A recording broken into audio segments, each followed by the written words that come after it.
Everyone, my self Sandeep sir from Lakshya. आज अपन issue of shares की थ्योरी का वीडियो 4 स्टार्ट करेंगे।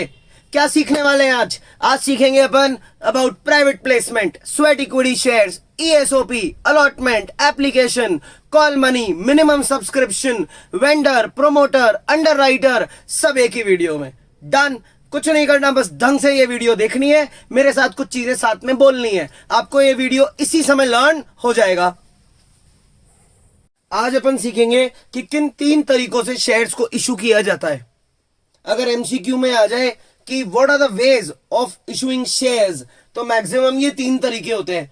फर्स्ट, आप अपने प्राइवेट सोर्सेज से, अपने पर्सनल सोर्सेज को यूज करके शेयर्स बेच सकते हो। डायरेक्ट पब्लिक के पास जाने की जरूरत नहीं है। That is called private placement. कि भाई मुझे बहुत कॉन्फिडेंस है कि मैं मेरे पर्सनल सोर्सेज से पैसा अरेंज कर लूंगा। That is called private placement. Next is Jio, Amul, Honda, hero, ये बड़ी बड़ी कंपनीज बहुत पावरफुल है, बाजार में बहुत गुडविल लेके बैठी है, बहुत बड़े स्केल पे काम करती है, बहुत सारा पैसा इनको एक बार में चाहिए, तो दे गो फॉर पब्लिक सब्सक्रिप्शन। यानी ये डायरेक्टली जनता को अपना शेयर बेचती है और उनसे पैसे लेती है। और थर्ड, नॉट फॉर कैश। पहले 2 सोर्स है, कैश के बदले शेयर बेचना, और थर्ड सोर्स है नॉट फॉर कैश। कि भाई हमने जैसे किसी से कोई असेट बाय करा, या एक कंपनी ने दूसरी कंपनी को टेक ओवर करा, यानी दूसरी कंपनी का बिजनेस ही बाय कर लिया, पूरा का पूरा बिजनेस टेक ओवर कर लिया और बदले में खुद की कंपनी के शेयर दे दिए। तो शेयर इश्यू करने के 3 तरीके हैं, कैश के 2 हैं। या तो आप प्राइवेट प्लेसमेंट करें, खुद के पर्सनल सोर्सेज से मनी का अरेंजमेंट करें, या फिर आप डायरेक्ट पब्लिक के पास जाएं। और जब आप बिना कैश के अगर शेयर इशू कर रहे हैं तो बदले में कुछ तो लेंगे ना, कैश नहीं लेंगे तो या तो आपने किसी से कोई असेट खरीदा है और शेयर दिए, या फिर आपने किसी का बिजनेस ही टेक ओवर कर लिया, एक कंपनी दूसरी कंपनी को खरीद लिया और खुद के शेयर दे दिए। अब अपन इन सारी चीजों को डिटेल में पढ़ेंगे। फर्स्ट है प्राइवेट प्लेसमेंट। कंपनीज एक्ट का कौन सा सेक्शन इसको गवर्न करता है? Section 42। According to section 42 private placement किया जा सकता है। यानी आप अपने, देखो इधर क्या लिखा है मैंने, don't sell shares to public. Private placement करते वक्त we don't sell shares to public. हम जनता को अप्रोच नहीं करते हैं, हम हमारे पर्सनल सोर्सेस से कैसे भी करके पैसा अरेंज कर लेते हैं। अरेंज मनी थ्रू प्राइवेट यानी पर्सनल सोर्सेज, सबसे important word, through personal sources, through friends, through relatives, ये through friends, through relatives, through mutual fund companies, through NRI, LIC तो नाम सुना ही होगा, UTI, unit trust of India, ICICI, यानी ऐसे बिग फाइनेंशियल इंस्टीट्यूशन से भी हम मनी अरेंज कर सकते हैं। हम डायरेक्टली आम जनता के पास नहीं जा रहे। एक बार लर्न करते हैं ना, जल्दी नहीं है यार। कौन सा सेक्शन चलता है? 42। किसके पास नहीं जाते? पब्लिक के पास। तो किन के पास जाते हैं? Friends, relatives, NRI, UTI, LIC, ICICI और म्यूचुअल फंड्स। ये होते हैं सोर्सेस पैसा अरेंज करने के। आगे, डोंट इशू प्रोस्पेक्टस। इन लोगों को प्रोस्पेक्टस इशू करने की जरूरत नहीं है। प्रोस्पेक्टस एक तरीके का बहुत बड़ा एडवर्टाइजमेंट होता है। अभी आगे पढ़ेंगे इसको डिटेल में, अभी शॉर्ट में बता देता हूं। प्रोस्पेक्टस एक एडवर्टाइजमेंट होता है, एक इन्विटेशन होता है जो हम पब्लिक को देते हैं, बहुत बड़ा एड, जिसमें हम पब्लिक को इंड्यूस, एक्साइट करते हैं कि वो हमारे शेयर खरीदे। अरे लेकिन ये लोग पब्लिक को तो बेचते ही नहीं है ना कुछ, तो इन्हें प्रोस्पेक्टस बनाने की जरूरत नहीं है। अगर वन वर्ड्स में आए कि प्राइवेट प्लेसमेंट वालों को प्रोस्पेक्टस बनाने की जरूरत है, बोलना नहीं है, तो इसकी जगह ये क्या करते हैं? इसकी जगह कंपनीज एक्ट में एक प्रोस्पेक्टस की कॉपी दी हुई है, एक सैंपल दिया हुआ है, जिसको बोलते हैं statement in lieu of prospectus. बोलो बच्चों, statement in lieu of prospectus. तो ये लोग उस सैंपल कॉपी को एज इट इज यूज कर लेते हैं। मैं आगे डिटेल में बता दूंगा, है ना, प्रोस्पेक्टस क्या होता है। They use a draft prospectus which is known as statement in lieu of prospectus. यानी इन्हें खुद का पर्सनल अलग से प्रोस्पेक्टस बनाने की जरूरत नहीं है। ऑलरेडी एक सैंपल दिया हुआ है, उसे कॉपी पेस्ट कर दो। फिर statement in lieu of prospectus बोलते हैं उसको। लिखा है ड्राफ्ट प्रोस्पेक्टस यानी सैंपल कॉपी, सब यही यूज कर लो क्योंकि आप पब्लिक को तो बेच ही नहीं रहे। आगे लॉक इन पीरियड, क्या होता है lock in period? Lock in period का मतलब ये होता है कि अगर मैं एक कंपनी हूं और मैंने प्राइवेट प्लेसमेंट के थ्रू इन लोगों को मेरे शेयर बेच दिए, तो जिस दिन मैंने इन लोगों को मेरा शेयर बेचा था ना, उस दिन से लेकर 3 इयर्स तक ये लोग अब मेरा शेयर किसी को बेच नहीं सकते। मिनिमम 3 इयर्स तक इन्हें मेरा शेयर रखना पड़ेगा। लॉक इन पीरियड में होता है कांट सेल शेयर्स, आप मेरी कंपनी के अब शेयर नहीं बेच सकते किसी को मिनिमम 3 साल तक। तो प्राइवेट प्लेसमेंट में क्या पढ़ा? सेक्शन 42 पढ़ा, साथ में क्या पढ़ा? पब्लिक को नहीं बेचोगे, तो फिर पैसा कहां से लाओगे? बोलो फटाफट। पर्सनल यानी प्राइवेट सोर्सेस से, म्यूचुअल फंड से, एनआरआई से, आईसीआईसीआई से, यूटीआई से, एलआईसी से, फ्रेंड्स से, रिलेटिव्स से। प्रोस्पेक्टस छापने की जरूरत नहीं है, इसकी जगह statement in lieu of prospectus use कर लो। और लॉक इन पीरियड कितना है? 3 साल। अब प्राइवेट प्लेसमेंट के बाद एक दो इंपॉर्टेंट टर्म्स है, मतलब जिनके बारे में क्वेश्चंस आते हैं, वो सीखेंगे। स्वेट इक्विटी शेयर, 2 टाइप के शेयर होते हैं, इक्विटी और प्रेफरेंस। ज्यादा पावरफुल शेयर कौन से होते हैं? इक्विटी, क्योंकि जिसके पास इक्विटी शेयर है वो कंपनी का रियल मालिक माना जाता है। और स्वेट का मतलब होता है पसीना, स्वेट का मतलब होता है पसीना, यानी हम ये इक्विटी शेयर उन लोगों को इश्यू कर रहे हैं जो हमारे लिए बहुत मायने रखते हैं, जिन्होंने कंपनी के लिए बहुत हार्ड वर्क किया है या कंपनी को बहुत प्रेशियस चीज दी है।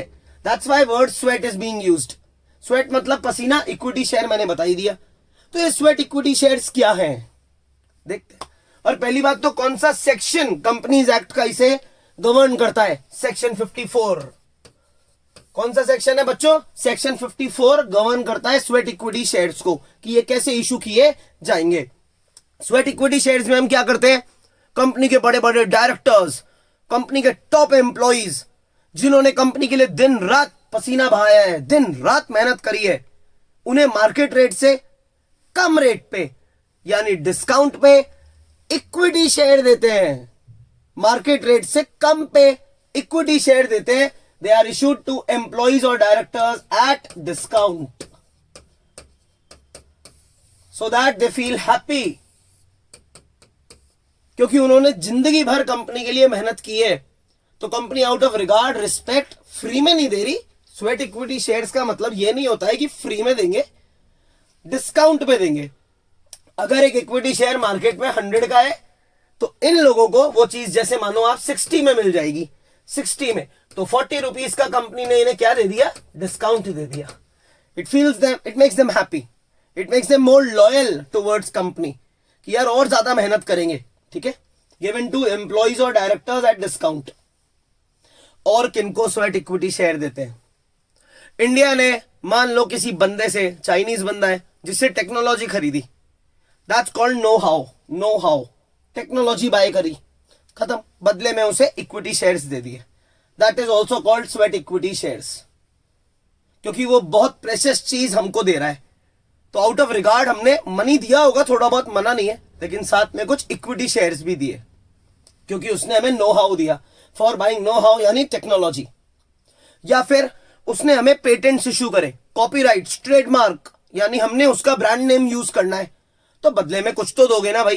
That is called IPR, intellectual property rights. इसका मतलब हमने किसी से पेटेंट्स खरीदे, किसी के कॉपीराइट्स, ट्रेडमार्क, इन सब चीजों में चले गए हम, परमिशन ले रहे हैं उससे कि प्लीज हम आपकी टेक्नोलॉजी यूज कर लें क्या, उसके अधिकार हमें दे दीजिए। That is called right. And intellectual property इन्हें बोलते हैं। ये इंटेंजिबल सॉफ्टवेयर्स, असेट सॉफ्टवेयर्स, जो सामने वाला हमें दे रहा है ताकि हम उसकी टेक्नोलॉजी और उसकी टेक्निक को यूज करके माल बनाकर खुद पैसे कमा सकें, तो बदले में कुछ तो लेगा ना।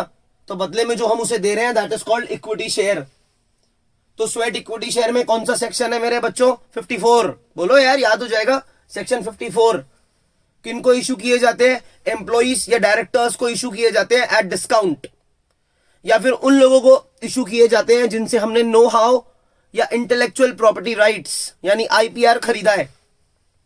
थर्ड, इसका लॉक इन पीरियड, इनका लॉक इन पीरियड भी 3 इयर्स है, यानी जिन लोगों को हम स्वेट इक्विटी शेयर्स हमारे बेचते हैं, वो अब मिनिमम 3 साल तक हमारे शेयर किसी को बेच नहीं सकते हमारे शेयर्स ये लोग अब किसी और को for a minimum period of 3 years. आ गया sweat equity share. Next topic है एम्प्लॉय स्टॉक ऑप्शन प्लान, यानी ईएसओपी क्या होता है। ईएसओपी में क्या करते हैं हम, जो हमारे टॉप क्लास एम्प्लॉइज है, जो हमारे लिए बहुत हार्ड वर्क कर रहे हैं, उन्हें हम एक ऑप्शन देते हैं, ऑप्शन यानी एक ऑफर देते हैं कि चाहे तो आप इन फ्यूचर आने वाले समय में हमारे सिक्योरिटीज यानी हमारे शेयर्स खरीद सकते हैं। कंपनी जानती है कि आज से 6 महीने बाद कंपनी बाजार में इक्विटी शेयर बेचेगी, तो कंपनी एम्प्लॉइज को आज से ही बोल देती है कि यार तुम लोग हमसे इतनी तगड़ी सैलरी ले रहे हो, तुम भी अपने पैसे को कहीं ना कहीं और इन्वेस्ट करते होंगे और मनी कमाने के लिए किसी और कंपनी के शेयर में, गोल्ड में, जमीनों में या किसी और चीज में। तो ये इनको बोलती है क्यों नहीं तुम खुद की ही कंपनी के शेयर खरीद लो, इससे तुम अपनी ही कंपनी के मालिक भी बन जाओगे और वर्कर तो हो ही, यानी डबल ड्यूटी। वर्कर तो आप ऑलरेडी हो टॉप क्लास, सैलरी तो आपको मिल ही रही है, साथ में क्यों नहीं हम अपनी ही कंपनी के शेयर हमसे ले लेते। That is called employ stock option plan, ESOP. Company इन लोगों को कोई जबरदस्ती नहीं देती, ऑफर देती है, इच्छा हो तो लो नहीं तो मत लो।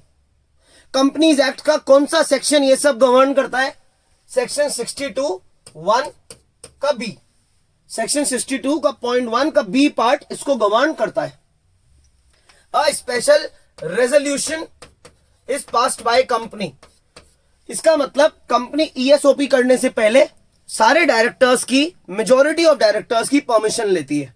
जो मीटिंग होती है उसमें एक रेजोल्यूशन पास होता है, अगर मंजूरी मिलती है, सबकी हाँ होती है, तब जाकर ईएसओपी प्लान यूज किया जा सकता है। अब ध्यान से पढ़ना, ध्यान से। डैश नॉट ऑब्लिगेशन, डैश क्यों लिखा है मैंने, क्योंकि it is a right, it is your right, ये आपका अधिकार है। It is not an obligation, यानी इट इज नॉट कंपल्सरी। आप चाहें तो ले, आप चाहें तो ये हमारा ऑफर एक्सेप्ट करें एज एन एम्प्लॉय और चाहें तो रिजेक्ट करें। एक बार रीडिंग करेंगे। It is a right not obligation given to whole time directors, officer and employ. ये वो लोग हैं जिन्होंने कंपनी में जान लगा दी, जिनके कारण आज कंपनी बाजार में इतनी ऊंची है या जानी जाती है। क्या ऑफर देते हैं, to purchase share at a future date, कि आने वाले दिनों में हम शेयर जब इश्यू करेंगे तो आप उसे खरीद लीजिएगा at a price obviously lower, at a price lower than market price. हम आपको ये शेयर मार्केट रेट से कम पे दे देंगे, ठीक है। आगे इसका लॉक इन पीरियड क्या है, हम मान लो कुछ एम्प्लॉइज ने हमसे ये शेयर ले लिए, तो इसका लॉक इन पीरियड है 1 ईयर, कि अब ये लोग 1 साल तक कम से कम ईएसओपी प्लान के अकॉर्डिंग अगर इन्होंने हमसे शेयर लिया है तो 1 साल तक तो कम से कम ये किसी को हमारा शेयर नहीं बेच सकते। अब मैंने एक स्माइली लगाया है, क्यों, क्योंकि इससे सबसे अच्छा फायदा यह है, it gives employees a sense of belongingness. उन्हें कंपनी से और अपनापन महसूस होता है, क्योंकि पहले तो वो सिर्फ क्या थे, एक वर्कर, लेकिन अब इक्विटी शेयर खरीदने के बाद वो थोड़े बहुत क्या बन गए, ओनर। इक्विटी शेयर्स खरीदे हैं भाई तो कंपनी में थोड़ा बहुत हिस्सा भी मिलेगा, सैलरी के साथ डिविडेंड, थोड़ा बहुत डिसीजन मेकिंग पावर में भी as a board of directors वो बैठ सकते हैं। They feel proud, more loyalty, more devotion. और कंपनी ये यूजुअली ये ऑफर देखना टॉप क्लास एम्प्लॉइज को देती है, इससे वो टॉप क्लास एम्प्लॉय में कहीं और जाने की इच्छा करती ही नहीं है।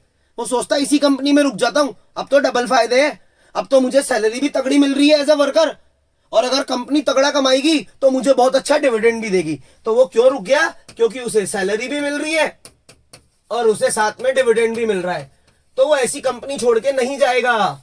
तो कंपनी रिटेन करती है, रिटेन में हेल्प होती है, retaining such good employees. Retain, रुक गया वो, यहां वो रुकेगा परमानेंट। एक टॉपिक और रह गया इसमें ईएसओपी में, मार्केट प्राइस। मान लो इस शेयर की थी 100, मार्केट में हम ये शेयर 100 में बेचते।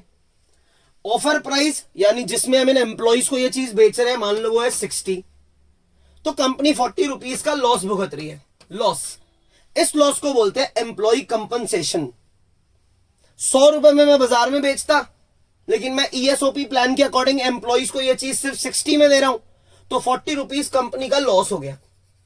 तो कंपनी इस खर्चे को क्या करती है, हर साल थोड़ा थोड़ा करके स्टेटमेंट ऑफ P&L अकाउंट में ट्रांसफर करती है। कल को ये आ जाए कि व्हाट इज एम्प्लॉय कंपनसेशन, तो बोलना difference between market price and offer price of share. Difference between market price and offer price of share that is ₹40। Company इसका क्या करती है, कंपनी इसे धीरे धीरे करके हर साल P&L अकाउंट से राइट ऑफ करती है। धीरे धीरे इसका नुकसान हर साल P&L अकाउंट में डाला जाता है। ठीक है, चलो एक बार आप इसका स्क्रीनशॉट ले लो। अच्छा बच्चों बताओ, शेयर बेचने के कितने तरीके थे? First private placement, second public subscription यानी पब्लिक को, और third for consideration other than cash. अब अपन सेकंड पे आ गए हैं, that is public subscription of shares. तो आओ सीखते हैं कि ये कंपनी पब्लिक को कैसे शेयर बेचती है, 4 स्टेप्स फॉलो करके। तो सबसे पहले तो ये ध्यान रखना है, ये 4 स्टेप्स है, इनको फॉलो करो और कंपनी को अलाउड है पब्लिक को शेयर बेचना। फर्स्ट, एक बहुत बड़ा एडवर्टाइजमेंट तैयार करो, जिसे आप न्यूज़पेपर्स या इंटरनेट जैसे आपकी इच्छा हो लोगों तक पहुंचाओ। That is called prospectus. इसका मतलब पब्लिक को एक इन्विटेशन देना कि आओ हमारे शेयर खरीदो। It is an advertisement, it is like an advertisement. अभी अपन इनको डिटेल में आगे पढ़ेंगे, एक बार जरा शॉर्ट में बता दूं 4 स्टेप्स को। टू इशू प्रोस्पेक्टस यानी इन्विटेशन और एडवर्टाइजमेंट गिवन टू पब्लिक। फिर इसके बाद हम लोगों को ये बोलते हैं कि जैसे मान लो एक कंपनी 10,000 शेयर्स बेचने आई है, एक शेयर है 10 रुपीज का, तो यूजुअली ये कंपनी पैसा 10 रुपीज पर शेयर पब्लिक से इंस्टॉलमेंट्स में लेती है। यूजुअली ये कहा जाता है कि आप पहले जैसे 3 रुपीज दे दो, फिर आप 2 रुपीज दे दो, फिर आप 4 और फिर 1। ये ऐसी मैंने इमेजिनरी डिजिट यूज करें। ये जो कंपनी एड अखबार में ऐसा देती है कि हम आज 10,000 शेयर बेचने आए हैं, एक शेयर 10 रुपीज का है, जो भी हमारे साथ जुड़ने के लिए इंटरेस्टेड है, जो भी हमारा शेयर होल्डर बनना चाहता है, वो अभी सिर्फ ये 3 रुपीज लेकर आए और एज अ शेयर होल्डर हमें अप्लाई करे कि वो हमारे से जुड़ना चाहता है विथ 3 रुपीज पर शेयर। तो इस पहली इंस्टॉलमेंट का नाम क्या है? एप्लीकेशन। पहली इंस्टॉलमेंट का नाम ही क्या दे रखा है? एप्लीकेशन। ये रहा स्टेप, टू रिसीव एप्लीकेशंस। इसका मतलब अखबार में ऐड चला गया, इतने शेयर बेच रहे हैं, इतने का एक है, जो भी जुड़ना चाहता है वो पूरा पैसा मत लाओ, सिर्फ अभी पहली इंस्टॉलमेंट के 3 रुपए लाओ। इस पहली इंस्टॉलमेंट का नाम है एप्लीकेशन। यानी लोगों को उकसाया जा रहा है कि प्लीज हमें अप्लाई करो, पैसे लेके आओ। फिर ये 3 रुपए लेने के बाद कंपनी सबको घर भेज देती है, कहती है अभी हम शेयर नहीं दे रहे, जिसको भी हम शेयर देंगे हम बता देंगे कि आ जाओ और अपनी सेकंड इंस्टॉलमेंट लेकर आना, और जिसको हम शेयर नहीं देंगे उसको हम ये 3 रुपए वापस दे देंगे। ठीक है, तो कंपनी जब जिससे सेकंड इंस्टॉलमेंट मांगती है, मान लो वो 2 रुपए की है, तो कहती है लाओ 2 रुपए और शेयर ले जाओ। यानी आज शेयर बांटा जाएगा। सेकंड इंस्टॉलमेंट होती है जिसमें शेयर हम लोगों को देते हैं, डिस्ट्रीब्यूट करते हैं। That is why it is called allotment, क्योंकि हम शेयर अब एक्चुअल में अलॉट कर रहे हैं। अलॉट यानी डिस्ट्रीब्यूट कर रहे हैं। तो बेटा ये आ गया टू मेक अलॉटमेंट। अलॉटमेंट का मतलब होता है शेयर डिस्ट्रीब्यूट करना। अलॉटमेंट का मतलब होता है शेयर डिस्ट्रीब्यूट करना। और टू रिसीव एप्लीकेशन का मतलब होता है फर्स्ट इंस्टॉलमेंट लेना। बस पहली इंस्टॉलमेंट ली है अभी तो, और लोगों को बोला है अप्लाई करो। इसमें हम लोगों को ये बोलते हैं कि आप हमारी कंपनी में ज्यादा से ज्यादा लोग अप्लाई करो। इस 2 रुपए को जैसे ही हम लेते हैं लोगों से, फिर हम शेयर अलॉट कर देते हैं, डिस्ट्रीब्यूट कर देते हैं, फिर हम बचा हुआ पैसा मांगते हैं। बचा हुआ पैसा मांगते यानी वी कॉल फॉर मनी। ये 4 रुपए क्या है? फर्स्ट कॉल, क्योंकि बचा हुआ पैसा पहली बार मांगा 4 रुपए, फिर 1 रुपए मांगे तो सेकंड कॉल, मान लो और होता third call, fourth call and so on. इसलिए बोलते हैं to make calls. To make calls यानी रिमेनिंग अमाउंट पब्लिक से मांगना। हो गया मुझे तो याद, आपको भी हो गया होगा। 4 स्टेप्स है पब्लिक सब्सक्रिप्शन के। पहला एडवर्टाइजमेंट दो, इनवाइट करो पब्लिक को कि वो लोग शेयर खरीदने आए, दैट इज कॉल्ड प्रोस्पेक्टस। फिर शेयर्स की किस्तें बनाओ 10 रुपीज की 3241, और पब्लिक को बोलो जिसको भी शेयर होल्डर बनना है आकर अप्लाई कर लो, 3 रुपीज लेकर आना एप्लीकेशन। फिर जिसको भी शेयर होल्डर आपको फाइनली रखना है कि भाई हम आपसे जुड़ना चाहते हैं, उसको एक गुड न्यूज दो कि आओ आप शेयर खरीदने अब आ सकते हो, शेयर अब आपको मिल रहा है, सेकंड इंस्टॉलमेंट 2 रुपए की लेके आना, दैट इज कॉल्ड अलॉटमेंट। और फिर बाकी की इंस्टॉलमेंट्स इज कॉल्ड कॉल्स। हो गए 4 स्टेप्स। आप चाहो तो एक बार इसका स्क्रीनशॉट ले लो। अब ये प्रोस्पेक्टस क्या होता है? स्टेप 1, 4 स्टेप्स थे ना बच्चे, तो पहला स्टेप क्या है, to issue prospectus. Prospectus is an invitation to the public and it is an advertisement जिसमें कंपनी अपने बारे में सब अच्छा अच्छा लिखती है. एक एडवर्टाइजमेंट अगर मैं अभी मेरे इंस्टीट्यूट का भी दूंगा तो उसमें सारे अच्छे बच्चों की फोटो दिखा दूंगा, 90%, 90%, 95% एंड सो ऑन. तो कंपनी भी क्या करती है, अपनी प्रॉफिटेबिलिटी, अपना फायदा दिखाती है कि देखो हमने इतना पैसा इतने सालों में कमाया है, अपना नेट प्रॉफिट शो करती है और अपनी फाइनेंशियल साउंडनेस दिखाती है. जैसे अपने असेट्स के बारे में बताना, अपनी बताना कितनी सारी ब्रांचेस है कंपनी की, ये 2 चीजें बताती है. सबसे मुद्दे की चीज तो यही है, describes profitability and financial soundness. क्योंकि हम पब्लिक को एक एडवर्टाइजमेंट दे रहे हैं, हम इनवाइट कर रहे हैं कि आओ हमारे से शेयर खरीदो, तो हम हमारी बुरी चीजें थोड़ी लिखेंगे उसमें, सारी अच्छी चीजें ही तो मेंशन करेंगे. तो क्या डिस्क्राइब करेंगे हम, प्रॉफिटेबिलिटी और फाइनेंशियल साउंडनेस. ये तो कंपनी अपनी तरफ से बताती है. इसके अलावा कंपनी को कुछ चीजें कंपलसरी है जो इस एडवर्टाइजमेंट यानी प्रोस्पेक्टस में लिखनी पड़ती है. वो ये रही, 2 मिनट में लर्न करा दूंगा मैं. सबसे पहले कंपनी को अपना नाम और अपना एड्रेस, जहां पे भी कंपनी रजिस्टर्ड है, अपना असली जो मेन परमानेंट पता है कंपनी का, परमानेंट एड्रेस है ये रहा, जहां पे कंपनी का रजिस्टर्ड ऑफिस है उस जगह का एड्रेस और कंपनी को खुद का नाम इस एड में देना पड़ेगा. सेकंड, कंपनी को अपने सारे डायरेक्टर्स का नाम और एड्रेस देना पड़ेगा, name and address of directors. Company को अपना ऑब्जेक्टिव देना पड़ेगा, ऑब्जेक्टिव ऑफ कंपनी, यानी कंपनी क्या मकसद है, किस मकसद के लिए कंपनी पैसा मांग रही है, यानी कंपनी का क्या प्लान है. ये लोगों को बताओ कि किस प्रोजेक्ट में, यानी किस प्रोजेक्ट में जनता का पैसा लगाया जाएगा. जनता का पैसा है, मेहनत का पैसा है, तो उनको जानने का हक है. Risk involve in the issue, आपने कई बार ऐड भी देखे होंगे, कई म्यूचुअल फंड कंपनीज के, इन्वेस्ट करो इन्वेस्ट करो, उसमें लास्ट में एक बहुत तेजी से लाइन बोली आती है कि these investment are subject to market risk, read all documents very carefully. तो इन लोगों को भी बताना पड़ता है कंपनी को कि जो हम प्रोजेक्ट में पैसा लगाएंगे इसमें थोड़ी बहुत अगर रिस्क है तो किस टाइप की है, क्योंकि जनता का बहुत मेहनत का पैसा लेने वाले हैं लोग. कंसेंट फ्रॉम सेबी, सेबी यानी security and exchange board of India. जैसे आपकी पढ़ाई कंट्रोल करती है सीबीएसई, वो बोर्ड जिसके पास फुल पावर है, जिसकी हम ट्यूशंस वाले या स्कूल के टीचर्स या आप लोग चुपचाप सारी बातें मान लेते हैं, जो रूल्स एंड रेगुलेशंस बनाती है, वैसे ही सेबी है, इनके गुरुजी, इनके पिताजी, जिसके नीचे सारी कंपनी आती है, सबसे बड़ा department security and exchange board of India. तो इससे परमिशन लेनी पड़ती है कि हम शेयर्स बेच रहे हैं, कई कंपनी कोई फ्रॉड ना कर रही हो, तो सेबी पहले चेक करता है. अपना authorise share capital, issued share capital बताना पड़ता है, सब्सक्राइब शेयर कैपिटल भी बताना पड़ता है, सब्सक्राइब शेयर कैपिटल भी बताना पड़ता है, यानी कि इस समय कंपनी एक्चुअल में कितने शेयर बेचने आई है ये भी लिखना पड़ता है कि अभी कितने बेच रही है.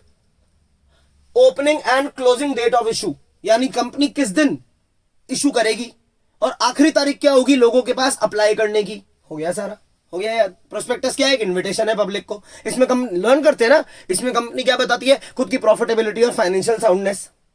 और कंपनीज एक्ट के अकॉर्डिंग क्या क्या बताना पड़ता है, खुद का नाम और खुद का एड्रेस, डायरेक्टर के नाम और डायरेक्टर के एड्रेस, पैसा क्यों उठा रही है, पैसा उठाने में क्या रिस्क है, मतलब इस प्रोजेक्ट में क्या रिस्क है, कंपनी के प्लान्स यानी ऑब्जेक्टिव क्या है. कंसेंट लेती है सेबी से, ये रहा consent from SEBI. Authorise share capital, issued share capital, subscribe share capital सब बताती है. और साथ में ये बताती है कि किस दिन इशू खुलेगा और किस दिन इशू बंद होगा, यानी कितना टाइम पीरियड लोगों को मिलेगा पैसा लाने के लिए. ये हो गया प्रोस्पेक्टस. आप इसका स्क्रीनशॉट ले लो. स्टेप 1 हो गया. अब स्टेप 2, स्टेप 2 है to receive application, application money receive करना. यानी अभी अभी मैंने आपको बताया था, फिर बता देता हूं. 10,000 शेयर बेचने आई है कंपनी, 10 रुपीज का एक, पहली इंस्टॉलमेंट 3 रुपीज की है. इस 3 रुपीज को जिसे हम फर्स्ट इंस्टॉलमेंट बोलते हैं, कंपनी ने इसका स्पेशल नाम रख रखा है एप्लीकेशन मनी. क्या रखती है इसका नाम कंपनी, एप्लीकेशन मनी, क्योंकि ये पहला रुपया है 3 रुपीज जो लोग कंपनी को देते हैं, यानी अप्लाई करते हैं, रिक्वेस्ट करते हैं कि कंपनी आप हमें हमारे साथ जोड़ लो. That is why it is called application money, क्योंकि लोग अप्लाई कर रहे हैं, कंपनी को तो अभी मालूम भी नहीं है ना कौन कौन हमसे जुड़ने आ रहा है. क्लियर. पहली इंस्टॉलमेंट का नाम एप्लीकेशन. अब एक इंपॉर्टेंट रूल, अगर कोई शेयर मानो 10 रुपीज का है तो जो ये फर्स्ट इंस्टॉलमेंट है ना, it can't be less than 25%. बहुत इंपॉर्टेंट रूल है ये, it can't be less than 25%. यानी अगर कोई अपनी एप्लीकेशन मनी 2 रुपए रखता है या 1 रुपए रखता है तो वो रखना पॉसिबल नहीं है. अगर 10 रुपए का शेयर है तो मिनिमम अमाउंट जो आपको एप्लीकेशन पे लेना है वो होगा 2.5 रुपए। इससे कम पे आप एप्लीकेशन मनी नहीं ले सकते। पहली इंस्टॉलमेंट 1-2 रुपए तक की नहीं हो सकती, या तो 2.5 की होगी या उससे ज्यादा 2.5 या ज्यादा 3 रुपए 4 रुपए मांगो, मना नहीं है, लेकिन मिनिमम 25% तो आपको मांगना ही है। जो भी आपके शेयर की प्राइस है उसका मिनिमम 25% पहली इंस्टॉलमेंट में पब्लिक से लेना पड़ेगा। और साथ में कंपनी अपना एक स्केड्यूल्ड बैंक बता देगी जिसमें लोगों को जाके पैसे जमा कराने हैं। यानी कंपनी अपना एक बैंक का नाम लोगों को दे देगी कि इसमें आप जाकर एप्लीकेशन मनी जमा करा दो। डन। चलो एक बार इसका भी स्क्रीनशॉट ले लो। नेक्स्ट स्टेप है बेटा स्टेप 3, टू मेक अलॉटमेंट। इसका मतलब अब आप पब्लिक से सेकंड इंस्टॉलमेंट मांगो। जैसे आपका शेयर था मान लो 10 रुपीज का, 3 रुपीज लोगों ने दे दिए, तो अब सेकंड इंस्टॉलमेंट है मान लो 2 रुपीज की, अब वो मांगो और उन्हें बदले में शेयर दो। लेकिन नहीं, ये इतना इजी नहीं है जितना दिखता है अलॉटमेंट मांगना, सेकंड इंस्टॉलमेंट मांगना। क्यों? क्योंकि इसमें ध्यान से सुनना, अब आप सेबी ने एक गाइडलाइन इशू कर रखी है, सेबी ने एक रूल बना रखा है, और वो रूल क्या है सुनना आप। सेबी ने कहा है अगर 1 अप्रैल 2018 को, मान लो इस डेट को, कंपनी ने एक प्रोस्पेक्टस इशू किया था, यानी लोगों को एडवर्टाइजमेंट दिया था कि हम आज 10,000 शेयर बेचने आए हैं 10 रुपीज का एक, और जो भी हमसे जुड़ना चाहता है वो कम से कम 3 रुपीज एज फर्स्ट इंस्टॉलमेंट लेके आओ। तो इस अकॉर्डिंग कंपनी के पास 30,000 रुपीज इकट्ठे हो जाने चाहिए। कंपनी को ये मनी कलेक्ट करने के लिए सेबी की तरफ से 30 डेज दिए जाते हैं कि विद इन 30 डेज ये मनी कलेक्ट हो जाए। लेकिन कभी कभी ऐसा भी तो हो सकता है कि सारे शेयर ना बिके, थोड़े कम बिके, तो मिनिमम कितने शेयर तो हैं जो बेचने ही पड़ेंगे, उसके बाद ही आप ये सेकंड इंस्टॉलमेंट लोगों से मांग सकते हो। वो मिनिमम है 90%। भाई आप 10,000 शेयर बेचने आए हैं इस डेट को, तो विद इन 30 डेज ये मनी कलेक्ट हो जाए, अच्छी बात है। नहीं तो मिनिमम से मिनिमम यानी कम से कम भाई कितने बेचने आए हो 10,000, इसका 90% यानी 9,000 शेयर तो बेच के बता दो। 9,000 शेयर ऑब्वियसली कितने की रुपए मांग रहे हो अभी आप 3, यानी आपको एटलीस्ट 27,000 रुपए तो कलेक्ट करने ही पड़ेंगे विद इन 30 डेज। और अगर बाय चांस मानो इससे एक कम शेयर भी बिका, यानी आप ये मिनिमम 90% कलेक्ट कर लो विद इन 30 डेज, तो बढ़िया बात है। और एल्स मान लो आप नहीं कर पाए, मान लो नहीं हो पाए आपसे, 90% से कम बिके शेयर, 8,500 ही बिके, 8,000 ही बिके, else whole money has to be refunded. Whole amount of application will be refunded by company. सबको सारा पैसा वापस दो, और कंपनी का ये सारा इशू, मान लो 8,500, 8,500 लोगों ने 3 रुपए दिए थे, उन सबको उनका पैसा वापस दे देगी कंपनी, और पूरा का पूरा इशू कैंसिल हो जाएगा। कंपनी का मुंह उतर जाएगा भाई, सारा इशू कैंसिल हो गया, क्योंकि आप अपना ये मिनिमम अमाउंट 90% शेयर भी नहीं बेच पाए। क्लियर? अब ध्यान से सुनना, दिन कितने दिए गए थे भाई? 30 डेज। ये पहली बात ये याद रखनी है, 30 दिन दिए जाते हैं मनी कलेक्ट करने के लिए। मिनिमम कितना कलेक्ट करना है भाई? मिनिमम 90% तो कलेक्ट करना है। जो आपने प्रोस्पेक्टस में ऐड दिया था उसका 90% माल बेच के बताओ। अब आगे ध्यान से सुनना, मैंने ये तो बता ही दिया कि मनी रिफंड करना है, लेकिन इसमें इंपॉर्टेंट बात क्या है कि रिफंड, ये जो 30 डेज पूरे हो गए, मान लो 30 अप्रैल आ गई, महीना खत्म, रिफंड करना है विद इन 15 डेज। 15 दिन के अंदर अंदर रिफंड करना पड़ेगा।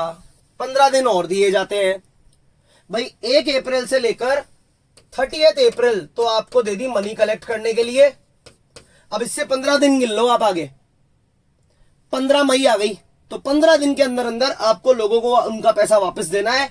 और अगर आपने 15 मई तक, 15 मई तक ये पैसा लोगों को रिफंड नहीं करा, तो आपको पर डे के हिसाब से 15% पर एनम का लोगों को इंटरेस्ट देना पड़ेगा। एक और बार समझा रहा हूं, 1 अप्रैल 2018 को कंपनी ने 10,000 शेयर्स बेचने की कोशिश करी, कहा जिसको जुड़ना है 3 रुपए ले आओ, 30,000 मिनिमम कलेक्ट करना था, लेकिन मानो कंपनी सिर्फ 8,000 शेयर बेच पाई बस, जो कि 90% नहीं है, तो सारे 8,000 लोगों को, 8,000 लोगों को पूरे 3 रुपए यानी 24,000 रुपए कंपनी को वापस देने पड़ेंगे। ये वापस देने का टाइम है सिर्फ 15 दिन का। 15 दिन के अंदर अंदर पैसे वापस दो, नहीं तो 16वें दिन से पर डे 15% पर एनम के हिसाब से कंपनी को लोगों को इंटरेस्ट भी देना पड़ेगा। ये रूल्स अपने को याद रखने हैं पहले, तो बहुत इंपॉर्टेंट है। एक चीज और, ये गाइडलाइन किसकी है? सेबी की। कंपनी, बहुत इंपॉर्टेंट बात लिखने वाला हूं मैं, ये कंपनीज एक्ट ने ये 90% वाली बात को अभी तक कंपलसरी नहीं किया है। कंपनीज एक्ट के अकॉर्डिंग, ये वन वर्ड्स के लिए बहुत इंपॉर्टेंट चीज है, कंपनीज एक्ट के अकॉर्डिंग ये कंपलसरी नहीं है, बिल्कुल भी कंपलसरी नहीं है 90% इकट्ठा करना। लेकिन जो उसके गुरुजी हैं सेबी, जिनकी झक मार के सबको बात माननी है, उन्होंने ये कंपलसरी किया है। तो कभी ये पॉइंट आए जो मैं आपको पढ़ा रहा हूं आज, मिनिमम सब्सक्रिप्शन का, ये टॉपिक है मिनिमम सब्सक्रिप्शन का, कि मिनिमम 90% तो बेच के बताओ। ये रूल सेबी ने बनाया है, ये रूल कंपनीज एक्ट ने नहीं बनाया। कंपनीज एक्ट के एक सेक्शन में बस ये बात कही गई है, लेकिन ये कंपलसरी नहीं है। और वो कौन सा सेक्शन है? वो है सेक्शन 39(3), ये सेक्शन है। अब एक बार मैं फटाफट ये सारी इंपॉर्टेंट बातें लर्न करा दूं, सुनो फटाफट। अगर जिस दिन भी आप शेयर बेचने आए थे, आपको 30 डेज, पहली बात आपको 30 डेज दिए जाते हैं ये सारा पैसा कलेक्ट करने के लिए। दूसरी बात, मिनिमम आपको 90% तो कलेक्ट करना है इन 30 दिनों में। तीसरी बात, अगर आप ये 90% कलेक्ट नहीं कर पाए तो आपको 15 डेज दिए जाते हैं, 15 दिन मनी रिफंड करने के लिए।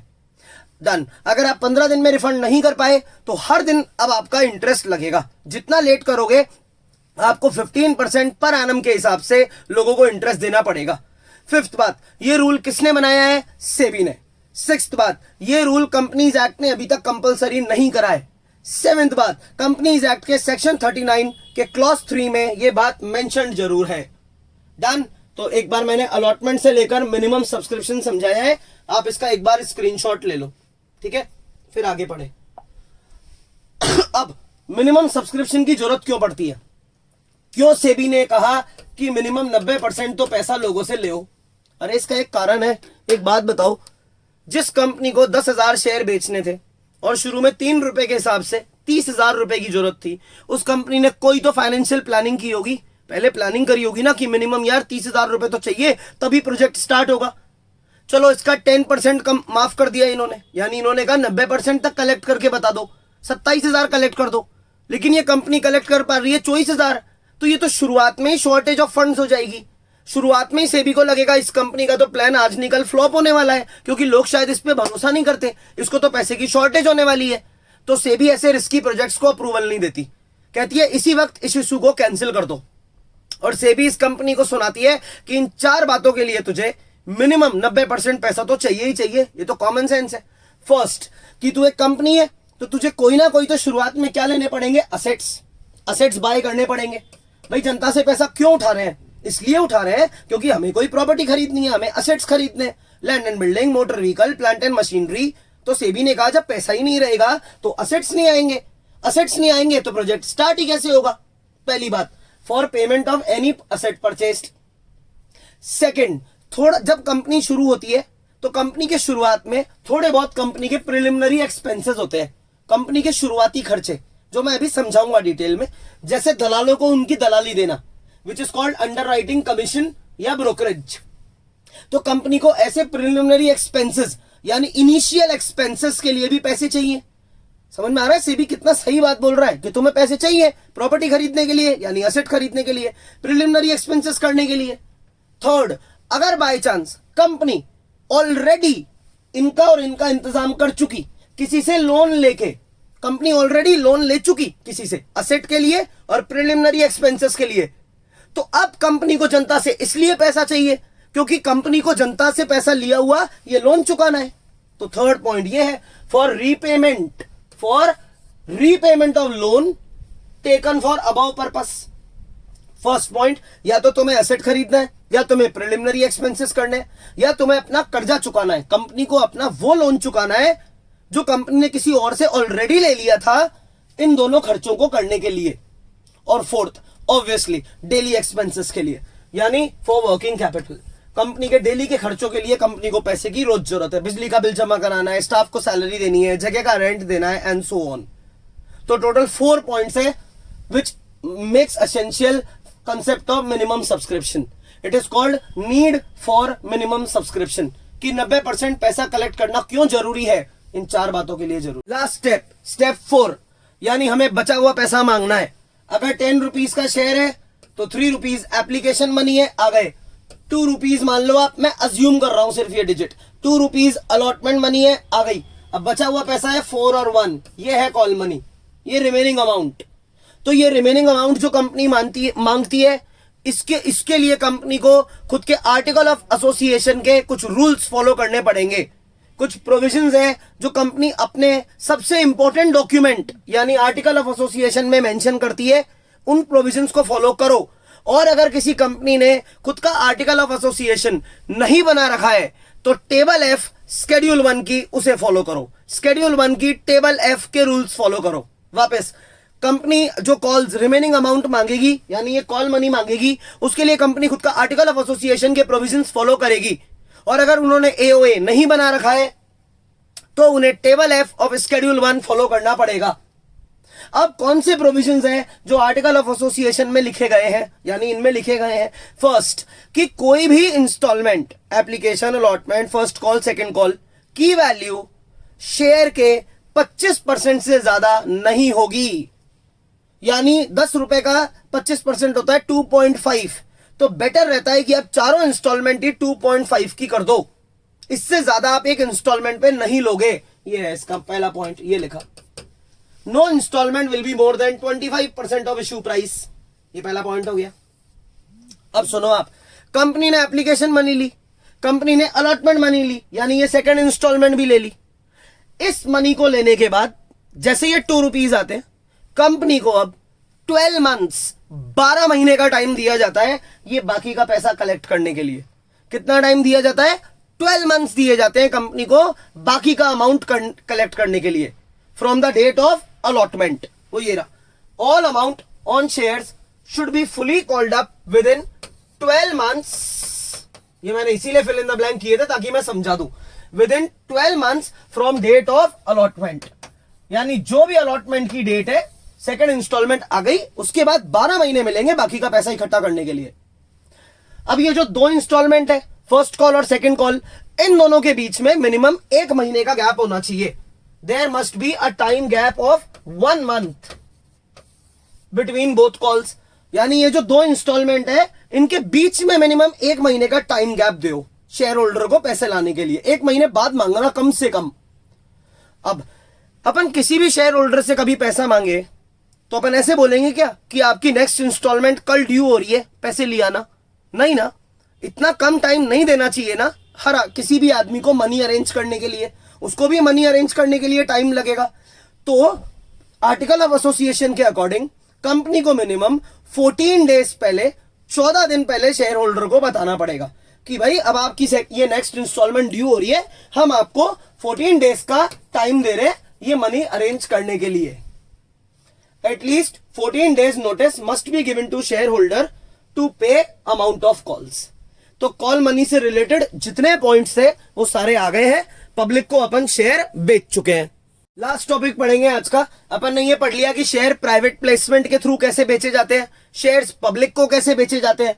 अब पढ़ेंगे share issued for consideration other than cash, यानी अपन शेयर्स बेचेंगे लेकिन बदले में अपने को कैश नहीं चाहिए।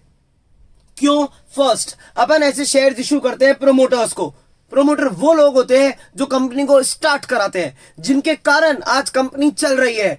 कंपनी के इनिशियल बिगनर्स, जिनके पास कोई बिजनेस का वंडरफुल आइडिया था, जिनके पास एक सोच थी कि इस प्लान को यूज करके बिजनेस स्टार्ट किया जा सकता है। जरूरी नहीं है कि प्रोमोटर के पास पैसा भी हो, प्रोमोटर के पास दिमाग होता है। प्रोमोटर बड़े बड़े इन्वेस्टर्स को अप्रोच करता है और उन्हें अपना बिजनेस प्लान समझाता है और उन्हें बोलता है कि आप इस कंपनी में पैसा इन्वेस्ट करो।